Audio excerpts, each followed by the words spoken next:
we had our buddy Phil Sheridan on the show, and we asked him about the difference and what it meant moving up into that particular spot in the draft. The Eagles went from number 13 up to number 8, and we'll ask Scott what that means for them moving forward here. But we asked Phil about what he thought that potentially meant for them, and he mentioned that Ezekiel Elliott would be a guy that he thought now at number 8 that puts them in play for. So we'll get into the moves the Eagles have made, a couple of trades that have moved him up not only in the first round, but in the 4th round as well. He is the president of DraftCountdown.com. Scott Wright joins us here for a look at the NFL Draft here on 97.3 ESPN. Scott, welcome back, pal. Hey, good to be back, as always. Well, the last time we talked, the Eagles are picking 13. They are now at number 8. So, yes, we know 8 is better than 13, but in this particular draft, is that a significant move for them? It's a nice move, and I don't know that was necessarily a move where they were targeting one player when they made that trade. I just think it was more a case of getting out from the Byron Maxwell contract and kind of hitting the reset button. But there's no question they're going to get a better player at 8 than they would have at 13. And what I think it really does is it increases their odds of one of those of them getting one of those top tier players. Now, I don't know if this draft is legitimately 8 deep. I think there's probably a bit of a drop off before that, but hey, crazy stuff happens on draft day. At least one or two of those teams ahead of them will probably do something a little unexpected or a little different than the consensus. So maybe somebody like Ronnie Stanley, the offensive tackle from Notre Dame, who I think a lot of people consider to be maybe a top 5 overall pick, he would be maybe a good fit for them at 8 if he's there. Now, I'm not quite as high on Stanley as some, but it gives them a much better chance to get their top offensive lineman not named Laramie Tunsil, if that is a priority for them. Yeah, I saw your latest mock draft where the Eagles were still at 13. Jack Conklin, his name has been surrounding the Eagles for a while at 13, but at 8, does that change the deck a little bit? Yeah, I think so, because I think beforehand they were kind of looking at hopefully Taylor Decker would fall to them. If not, Jack Conklin is a plan B. Now it's hopefully Ronnie Stanley falls to them and Taylor Decker is the plan B. So it's a much higher quality plan B. And Taylor Decker is a player I don't think is getting maybe as much attention as he probably should. And I see him being mentioned as possibility for teams in the latter part of the first round. I don't think he's escaping the top 15. And I think he's going to be closer to the top 10. I don't think there's as much separating him and Ronnie Stanley as a lot of people think, and I wouldn't be surprised if there's teams around the league that actually have a higher grade on Decker than they do Stanley. So I think if offensive line is the priority for the Eagles there, and like you were going to mention, can talk about some other options too, but if it's offensive line is the target, it's much better to be at 8 than it is at 13. No question about that. Well, Scott, before we get to some other targets, I do want to ask you about the significance of moving. It's probably not huge, but they don't have a second-round pick. But going from the 15th pick in the 4th round up to the 2nd pick, how big of a move is that when they don't have a second pick and they do have 2/3? Well, I'm glad you mentioned that. I got excited to talk about that when you were doing the intro because that's an underrated move. Those picks at the top of the 4th round are really valuable. That's the start of day 3. So all of the teams have got a chance to go back and reassess the landscape, see who's still available, maybe do more research on the top guys on their board than they normally would be able to. And not only is it valuable from their standpoint, but also it's a valuable trade chip. Maybe somebody else went back, did the exact same thing, and decided there's a player they can't live without. All of a sudden you have a trade chip. So I think that's an underrated part of what the Eagles have done this offseason. I think it's going to be it's really a good position to be picking at the top of the 4th round. I think they're among the most valuable commodities on draft day. Yeah, and they don't have a second-round pick. They do have 2/3 and now a high 4th. Is that enough ammunition then to maybe get themselves back into the 2nd round? Yeah, absolutely, and there's no question about that. And I think it going to give them a lot of options. And if there is one specific player, because that's the thing about the Eagles, you look at their roster and it's not awful. I mean, there's reason for optimism and to think that it can be turned around quickly. So they're not necessarily looking for quantity. I think they're looking for more quality. So, yeah, I could very easily see them packaging 2-3 of those picks to move up into that second round range and get another guy who can come in and contribute and plug a hole right away. Yeah, and one of the holes they need is offensive line. As we mentioned, you mentioned Stanley, Conklin, Taylor Decker as well, but they really need help on the interior of that offensive line. So before at 13, maybe as a long shot, but at 8, you're not going interior line in that spot, right? Well, one of those guys could start out their careers inside at guard and eventually kick out. Who would be the best option to do that? Well, I think probably Decker if I had to pick, but I think they're all capable of doing it. I really do. I mean, Ronnie Stanley he's probably the least physical of the bunch, but it's not like he's completely a finesse player. He has a little bit of an edge to him, and he played right tackle early in his career, so he's shown a little bit of positional versatility. So I think you just take the best player available. John Ogden did that. He came in as a rookie, played guard before eventually kicking outside, and Jason Peters. I mean, he's had some major injuries. He's 34 years old. The end is coming sooner rather than later. So I think if you have an opportunity at getting a top future left tackle that you feel confident in, I think that's where you want to make that investment at number 8. What about Ezekiel Elliott? If you're Philadelphia, you have 8. Do you consider taking him in that spot?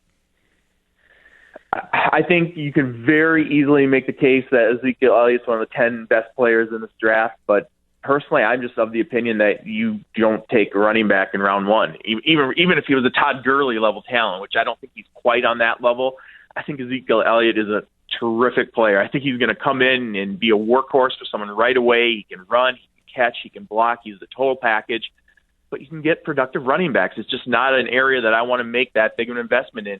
Even this year where the running back crop isn't nearly as deep as it has been in some years, you're still going to be able to get a guy who can come in and start for you in the second, third, fourth, even fifth round, I bet. So I just wouldn't do it. But Ezekiel Elliott's going to be a really interesting case, and he's going to be helped by the fact that Gurley had such an impact right away as a rookie and kind of justified that investment the Rams made in him.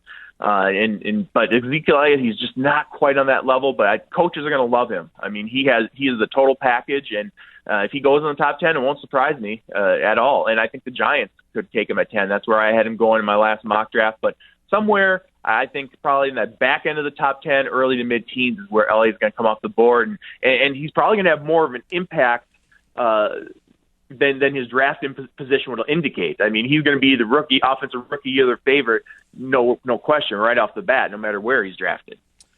Scott Wright, draftcountdown.com. What about Laquon Treadwell as the probably clear top receiver in this draft? We've seen receivers the last couple of years really make an impact.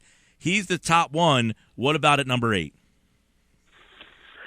Well, and we've been a little spoiled the past few years with the wide receiver classes we've been seeing. They've just been absolutely incredible, not only in terms of the elite talents at the top, but the depth. It's not a stretch to say the last couple of years you were getting second-round talents in the 4th, 5th round.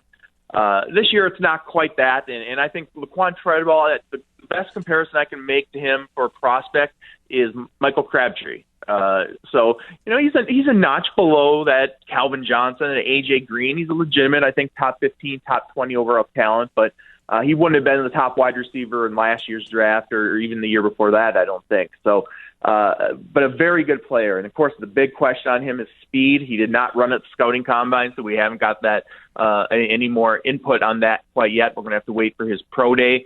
And nobody expects him to blaze a 4.3, but if he runs any more in the 4.5 range, I think it's going to solidify his spot in the top 12 to 15 overall. But if he runs in the 4.6s, could he fall out of the top half of the first round? It wouldn't shock me.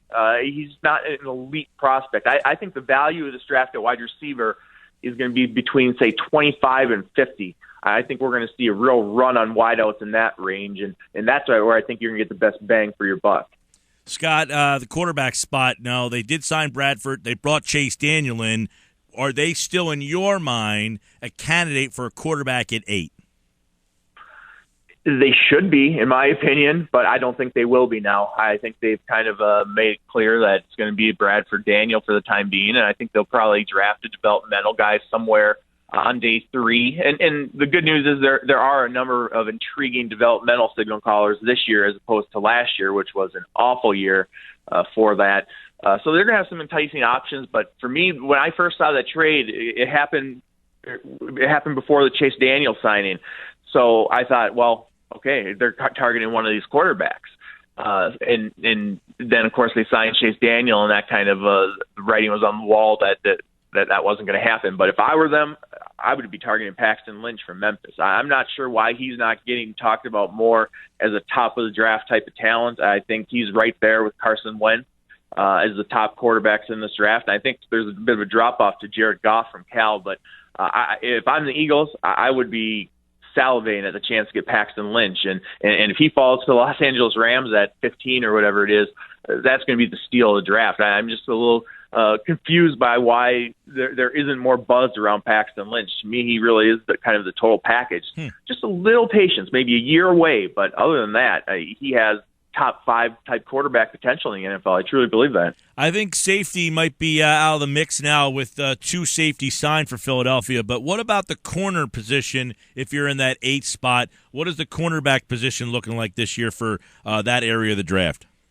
Well, and they kind of have the same problem that Miami did in that spot where they needed a cornerback, but there really wasn't a corner worthy of a top 10 pick other than Jalen Ramsey, who's certainly not going to be available at number 8. So if now Miami's at a position, if they still want to take a corner, they're going to get much better value at 13. And I think the number 2 corner in this draft is Vernon Hargreaves from Florida, who's a really good player. I mean, I don't like to knock him because he is a really good player, but it would be going against the grain a bit for a guy his size to go in the top 10 overall. Not unprecedented. It has definitely happened, but it's relatively rare. And maybe he gets pushed up just because he is the number 2 guy at that position. But I think a lot of teams would rather – I think he'd be a lot better value-wise in the middle of the first round. And you can say Mackenzie Alexander from Clemson, how much of a drop-off is it from him from Hargreaves to Alexander? 10 picks? I just think Hargreaves, if he goes in the top 10, I'm going to be a little surprised. It's not impossible, but I just don't think that's where the value is for Philly. I think if in the top 10 you want to get a number 1 guy at a premium position, I just don't know if Hargreaves projects as a number 1 corner. It seems that like where they are, and with their free agent signings, I mean, your previous mock for Miami had Myles Jack. Does he fit Philadelphia at this point? Now that they're in the 8th spot, they have Kendricks, they've got Hicks from last year, they just signed Nigel Bradham. It seems that Myles Jack probably doesn't fit into Philadelphia's spot, but if he was on the board at number 8, he'd be a tough guy to pass up. Well, I think Myles Jack fits everyone, and that's one of the most enticing things about him is not only is he a pretty special talent, but he's so versatile, both in terms of his position in the scheme. He's just such a special player that you can find a place to put him. There are legitimately teams in the league that believe he could play strong safety in the NFL. He's that good of an athlete. He runs that well. And as the draft gets closer here, I don't think he's going to get to number 8. And the medical reports on him seem to be coming back really good. He's much further along. And for example, Jalen Smith from Notre Dame, his injury wasn't nearly as serious. It happened months earlier. So I think Myles Jack's going to be in play maybe as early as the Cowboys at number 4 overall. I think after what Jacksonville has done addressing holes, I think he'd be a good fit for them at number 5. I could see Ozzie Newsome trying to bring some athleticism to his linebacking core at number 6. So I think there's just too many options, and he's just too talented to fall to 8. But if he's there, that would definitely be a best player available type of thing, and you figure out where to play him. Who's going in your mind? Is there a clear-cut number 1 at this stage? I know we're early in the game, but we're creeping. And do you have a clear-cut number 1? And if not, who are some of the 3 or 4 guys who are in the conversation for Tennessee? Yeah, I'm sticking with my original pick of Laramie Tunsil, the offensive tackle from Ole Miss. You have to protect Mariota. He missed a quarter of his rookie season with the injuries, yet he was still one of the 10 most sacked quarterbacks in the league. That's just absolutely unacceptable. And Laramie Tunsil is a terrific prospect, a legitimate number 1 overall type of talent. And I just think barring an amazing trade offer to move down, I think they've just got to stay there and bring in Tunsil. But you can make an argument for Jalen Ramsey, a defense back from Florida State, too. He is a truly special talent, literally an Olympic quality athlete. And the Titans have some holes in the secondary. They could use him, whether it be a corner or safety. But there again, it would be going against precedent. There's only been one defensive back drafted number 1 overall, and I believe that was in 1956. So it would be going against the grain, but Jalen Ramsey's pretty special. If anybody's gonna kind of be the exception to the rule, it wouldn't be a guy like Ramsey. But I think push comes to shove, barring a major trade offer, I think it's going to be Tunsil, and that makes the most sense. Scott Wright, draftcountdown.com. Give me guys that are projected high that you think could slip. Who are some of the guys that could slip for whatever reason? I would assume you're probably talking about some of these quarterbacks who are kind of up in the air, but who are some guys that you think we could see slip in that first round that maybe are top 5 guys? I could see Rodney Stanley from Notre Dame falling a little further than people expect, maybe even outside of the top 10. I think he's maybe a little bit overrated compared to where the league has him. I think Noah Spence, the defensive lineman from Eastern Kentucky, he's a real wild card. Talent-wise, he belongs in the top 10 overall, and he could go there, but it's got to be just the right fit because he's got some character concerns. And I could see him going in the top 10. I could see him falling out of the first round altogether. Robert Nkemdiche, the defensive tackle from Ole Miss, it's kind of a similar situation. He could go in the top 5 overall based on pure talent. Might be the most talented player in this entire draft, regardless of position, but major off-the-field character concerns, and he is another player who could free fall. So those are just a few. One other I'll mention, too, is Reggie Ragland, the linebacker from Alabama.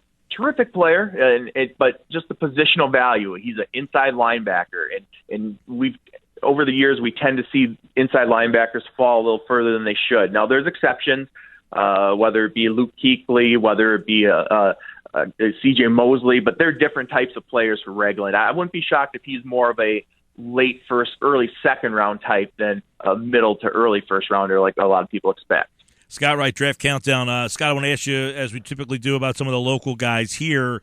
Austin Johnson, Penn State, went to St. Augustine, about 40 minutes from our studios here. I see you have him penciled in as a second-rounder to the Giants, which would make Eagle fans very angry. But is he a guy that can creep into the first round? I think he'd be in the mix, and he's a kind of guy I think going to be a bit of a victim of the strength of this defensive tackle class, which is the strongest position in this entire draft, one of the strongest defensive tackle crops in years. And normally I think Austin Johnson would probably be a slam dunk late first round pick, and I think the tape justifies that. And even though you look at the box scores, he didn't rack up these huge numbers. He created a lot of opportunities for his teammates, and he's the type of player whose true impact I don't think can be measured based on the statistics. So yeah, normally I think he'd be a surefire late first round pick. This year I think somebody's going to get a great value somewhere in top 50, maybe even top 75. There's just so many defensive tackles this year. On average, there's about 9 that go in the top 3 rounds. I think it's probably going to be a 150% increase. Another guy is Eli Apple, who is from the area as well. Ohio State, went to Eastern High School. He's been part of a little bit of a controversy recently with some of the questions asked for him. But you have him slotted in the first round at 25 to Pittsburgh. I know he's a lot of people. He's a young guy, a little raw, but it looks like very talented. Yeah, no question about it. And he came out as a redshirt sophomore. And Eli Apple, he's tested really well during this pre-draft process. But he has one thing working in his favor in his kind of competition here with Vernon Hargraves and Mackenzie Alexander to be that second corner off the board is his size. Whereas both of those guys are under 5'11", Eli Apple is legitimately a 6-foot-plus corner and a lot of upside. And he's the type of player that, every draft there's a player that maybe we expected to go middle to late first round who sneaks into the top 10 or goes 10 picks earlier, 10, 15 picks earlier than expected. Eli Apple could be that guy this year because if you're looking for a big corner, and you don't get Jalen Ramsey, I think he's the next guy there competing with maybe William Jackson from Houston. But I think Eli Apple, if you're looking for a big corner, he's probably number 2 on your board. So I wouldn't be shocked if he came off was selected a little bit earlier than we anticipate. Just to fill out the mock draft that Scott had up the last time he did this, which was March the 8th, and as he said at draftcountdown.com, once free agency slows down a little bit, they'll update. But Carl Joseph, a safety from West Virginia. Scott has going in the third round. Roger Lewis from Bowling Green, he's a wideout. So interesting areas for Philadelphia because the safety spot, as you said, after free agency, who knows? Although they probably need a little depth safety there because they still only really have the two guys. And they drafted Eric Rowe last year. It seems that the new staff likes a corner over safety. But I do want to ask you about a couple other guys. Matakevich from Temple, the last time we talked, you were kind of iffy on him. I actually like Matakevich. He's actually on the front page of my site, my player spotlight. I'm a big fan of his, and he's not going to go real early. He's going to be one of these players that 3 years from now we look back and say, how did Tyler Matakevich go in the third round? He's going to the second of his 2 Pro Bowls in his first 3 years. He's just a really good football player. He doesn't have the prototypical size. He's not the best athlete. He's not the fastest. He's a coach's dream. His instincts, his intelligence, his passion, all of these cliches. And I know it sounds like cliches, but this is what this player is. And based on the film, he should probably go in the top 50 overall, but there's a good chance he's going to be available for someone on day 3. So Tyler Matakevich, one of my personal favorite prospects in this draft, really. And he's, like I say, we're going to look back in a few years, and he's going to be one of the more productive linebackers in the league. And we're going to say, how was he a 4th-round pick? No, I think the guy you were iffy on was Hackenberg when we last talked. Going to Houston, and a lot of people like him going to Houston at 85. Do you think that changes now with Osweiler there? But I would assume they still need to draft a backup in that situation, and Osweiler's no sure bet either. Yeah, I think he's still going to be in the mix for the Houston Texans at some point, although not as much of a priority because certainly nobody knows him better than Bill O'Brien does, and he had his greatest success under O'Brien when he looked like he was on the fast track to being a number 1 overall pick in the draft. So it makes sense, but it's a lot less of a priority now. At one point I thought, well, was Houston going to maybe reach a little bit, pull the trigger the 2nd round, 3rd round, just to make sure they get him? Now, if he starts to slide, because there's some really bad film on Christian Hackenberg the last couple of years, I think it's more likely now that he falls into day 3, maybe even well into day 3. But it only takes one team to fall in love with you. And if you're a team that's kind of in no man's land with the quarterback, with your quarterback situation, let's say like the Buffalo Bills, and you want a developmental guy, there's a lot of potential there, and there's at least a reason to believe he could revert to that former franchise quarterback prospect form. So I think at one point I thought maybe 3rd round. Now I bet he falls into day 3 just because it's not as much of a priority for the Texans. I think he was really kind of relying on that Bill O'Brien connection to kind of save him on draft day. What did Prescott's weekend do for him? Not much. It's never a good idea to get in trouble with the law in any shape or form in the weeks and months leading up to the NFL draft. Certainly not driving under the influence, and certainly not if you're a quarterback. And it sounds kind of stupid when I say it out loud, but it really is true. It's different. It's not like this was a defensive back. You need your quarterbacks to make good decisions, and this is a critical time in his life, maybe the most important time in his life, and he's out driving under the influence. It's just not a good look. And there's some teams out there that like him.